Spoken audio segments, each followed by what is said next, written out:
I need to tell you what happened to me last fall. I have not told anyone the full story. Not my family, not my friends, not even the police, because I do not think they would believe me. And honestly, I am not sure I want them to. What I found inside my wall was not supposed to exist, and I think someone knows I found it. I bought the house in March of last year, a Victorian fixer-upper in rural Pennsylvania, built in 1887. A kind of house that looks beautiful in photographs, but hides a century of problems behind every wall. The previous owners were an elderly couple, the Morrisons. They had lived there for over 40 years. When Mr. Morrison died, his wife moved to a nursing home. She passed 3 months later. No children, no heirs. The house sat empty for 2 years before the bank put it up for auction. I got it for less than half the market value. Everyone told me I was lucky. I do not feel lucky anymore. The first few months were exactly what I expected. Leaking roof, outdated electrical, plumbing that groaned like something dying. I spent every weekend tearing things apart and putting them back together. In September, I started working on the second floor. There were 3 bedrooms. 2 of them were fine. Normal rooms with normal walls and normal closets. The 3rd bedroom was different. It was smaller than it should have been. I noticed it the first time I walked through the house, but I did not think much of it. Old houses have strange layouts. Rooms get divided. Walls get added. Nothing unusual. But when I started measuring for new flooring, the numbers did not add up. The room was 14 feet wide on the inside, but the exterior wall suggested it should be at least 18 feet. 4 feet of space was missing. I checked the blueprints I had gotten from the county records office. They showed 1 large room, no partition, no closet, just a single 18-foot bedroom. Someone had added a wall, and they had not filed any permits. I told myself it was probably just old insulation. Or maybe the Morrisons had created a storage space at some point. Nothing sinister, just undocumented renovation. But that night, I could not sleep. I kept thinking about those 4 feet, about what might be behind that wall, about why someone would seal off part of a room and never tell anyone. The next morning, I went back upstairs with a stud finder and a flashlight. I mapped out the wall carefully, found the studs, found the electrical lines, found a section near the corner that seemed different. When I knocked on that section, it sounded hollow, not like a wall with insulation, hollow like an empty cavity. I should have called someone, a contractor, an inspector, but I did not. I grabbed a pry bar and started pulling off the drywall myself. The first layer came off easily. Behind it was older drywall, water-stained, yellowed with age. I pulled that off too. Behind the second layer was wood paneling, dark, polished, from a different era entirely, and behind the wood paneling was a door, a small door, about 4 feet tall, built directly into the original wall of the house. It had a brass handle, green with oxidation, and a lock, a heavy iron lock that looked older than anything else in the house. The lock was not engaged. I turned the handle. The door swung inward. Cold air hit my face, stale, untouched for decades. The smell of old paper and something else, something metallic, like copper or blood. I shined my flashlight into the darkness. It was a room that should not exist, a room that no blueprint showed, a room that someone had sealed away and hidden behind 3 layers of wall. The space was narrow, maybe 4 feet wide and 8 feet deep. The ceiling was low. I had to crouch to enter. Against the back wall was a desk, a small wooden desk with a single drawer. On the desk was a typewriter, an old Underwood, the kind they used in the 1940s. Next to it was a stack of papers and a lamp, a brass desk lamp that still had a bulb in it. I do not know why, but I reached up and turned the switch on the lamp. It turned on. Someone had wired this hidden room. Someone had run electricity into a space that did not exist. And the bulb still worked after all these years. That is when I felt it. The feeling that I was not supposed to be there. That I had crossed a line I could not uncross. I should have left. Sealed it back up. Pretended I never found it. I did not. I opened the desk drawer. Inside were folders. Manila folders with typed labels. Dates ranging from 1952 to 1971. Names I did not recognize. Addresses in towns I had never heard of. I pulled out the first folder. Inside were photographs. Black and white, people standing in fields, people posed in front of buildings, normal photographs, except for the notes attached to each one. Subject observed for 3 months. No deviation from pattern. Recommend continued surveillance. Classification, low priority. The second folder was different. More photographs, but these were not surveillance shots.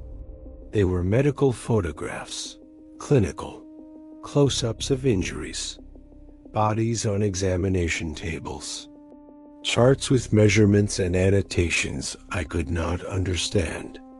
Subject exhibited anomalous tissue response. Sample collected.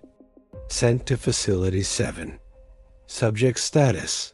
Terminated. I dropped the folder. My hands were shaking. I could feel my heart pounding in my throat. I wanted to leave. I wanted to run out of that room and never come back. But I could not stop. I kept reading. The files described a program. An observation program run out of this house for nearly 20 years. The subjects were ordinary people, farmers, factory workers, housewives, people from small towns across Pennsylvania and Ohio. They were watched, monitored. Some of them were taken.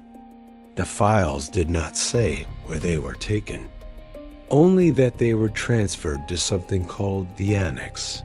No location given. No further records. Some files ended with a single word, processed. I never found out what that meant. In the bottom of the drawer was a leather journal, handwritten. The penmanship was precise, elegant, the kind of handwriting they do not teach anymore. It belonged to someone named Dr. Walter Crane. He described himself as a field coordinator.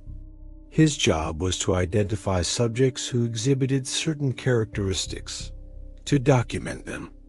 To report his findings to superiors he referred to only by numbers. Dr. Crane lived in my house. He sat at that desk. He typed those reports. He watched people from this hidden room for 19 years. The last entry in his journal was dated November 3rd, 1971. It said, "Program suspended. All materials to remain on-site pending review. Do not contact. Do not investigate. Wait for instructions." There were no more entries. No explanation of what happened. No indication of whether Dr. Crane left voluntarily or was removed. Just silence. For over 50 years. I took photographs of everything. Every file. Every page of the journal. Every inch of that room. I did not remove anything. Something told me not to. Something told me that taking those documents would be crossing another line. I sealed the room back up, put the paneling back, put the drywall back, painted over everything. From the outside, you would never know it was there. But I know. Every time I walk past that bedroom, I know. For a few weeks, I tried to research what I had found. I searched for Dr. Walter Crane, for the names in the files, for any mention of the program he described. I found nothing. No records, no obituaries, no evidence that any of these people ever existed. It was like they had been erased. Then strange things started happening. A week after I sealed the room, I noticed a car parked down the road from my house, a black sedan, tinted windows. It sat there for 3 hours. When I walked toward it, it drove away. The next day, my mailbox was open when I came home from work. Nothing was missing, but everything had been moved, rearranged, like someone had gone through it carefully. I started getting phone calls, always at night, always from blocked numbers. When I answered, there was only silence. Not dead air, silence, like someone was listening. I changed my locks, installed cameras, told myself I was being paranoid. Then the emails started. Messages from addresses I did not recognize. No subject lines, no text. Just a single attachment each time. Photographs of my house. Recent photographs. Taken from angles that showed someone had been watching. My car in the driveway. My lights on at night. Me walking to my mailbox, captured from somewhere in the trees. I went to the police, showed them everything, the emails, the photographs. I did not tell them about the hidden room. They said there was nothing they could do. No direct threats, no crime committed. Probably just kids playing pranks. I knew it was not kids. I thought about selling the house, running, starting over somewhere else. But something stopped me.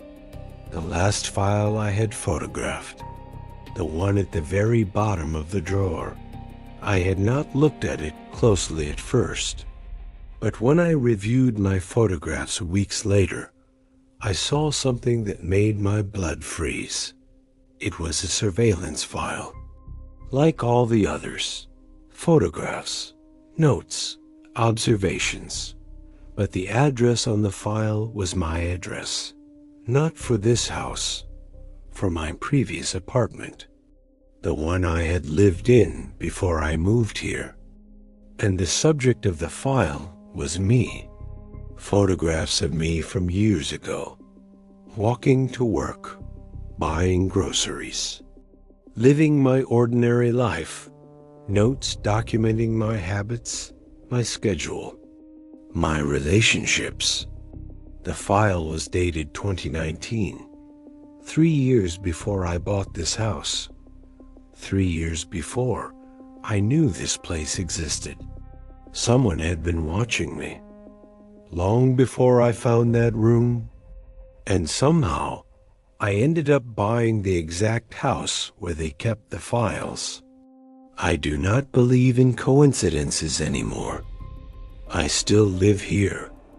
I do not know why. Maybe because running feels pointless.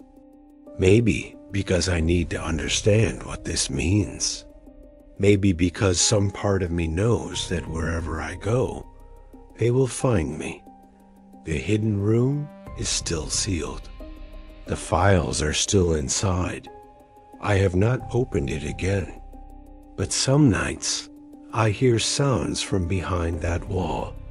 Faint sounds. Like papers shuffling. Like someone typing on an old typewriter. I tell myself it is the house settling. Pipes contracting in the cold. My imagination filling the silence with ghosts. I almost believe it. I do not know who Dr. Crane was. I do not know what happened to the people in those files. I do not know why I was being watched or how I ended up here. But I know one thing. I was never supposed to find that room. I was never supposed to read those files. And I was definitely never supposed to see my own name. Some discoveries change everything. Some doors should never be opened. And some questions have answers you do not want to know. I found something hidden in my wall, and nothing has felt normal since. If you are watching this, maybe you have felt it too. That sense that something is not right. That you are being observed, that there are patterns in your life you cannot explain. Maybe you are on a list somewhere, in a file, in a hidden room. Maybe you just do not know it yet. The next story is not mine. It comes from someone who reached out after I started sharing what happened. They found something too, something worse. And what they discovered makes my files look like nothing. Some secrets are buried for a reason, but the truth has a way of surfacing, whether we are ready for it or not.